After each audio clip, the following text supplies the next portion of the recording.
ठरवलं की अत्यंत गंभीर आहे. आणि त्याच्यानंतर मी ती जेव्हा पिक्चर्स बघितली ना तेव्हा मी खूप अस्वस्थ झाले होते.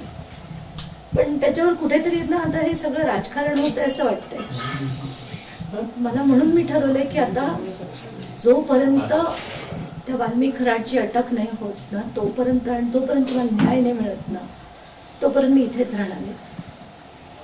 आणि इथे राहून आपण कलेक्टरच्या ऑफिसमध्ये, कारण कलेक्टर सगळ्यात मोठा अधिकारी आहे इकडचा, तर तिथे ठिय्या आंदोलन देण्याचं आम्ही सगळ्यांनी ठरवलं.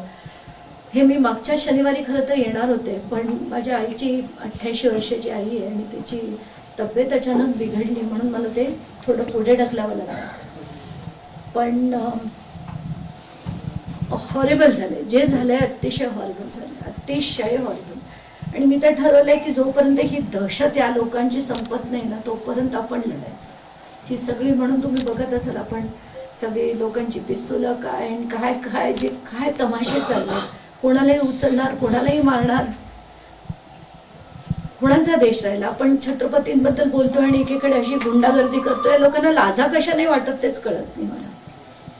तर म्हणून मी त्याच्या मोर्चात येणार नाहीये. म्हणून मी म्हटलं मी तुम्हाला आधी येऊन भेटते, कारण तो राजकीय ड्रामा आहे त्याच्यात मला पडायची इच्छा नाहीये. मला तुम्हाला भेटायचं होतं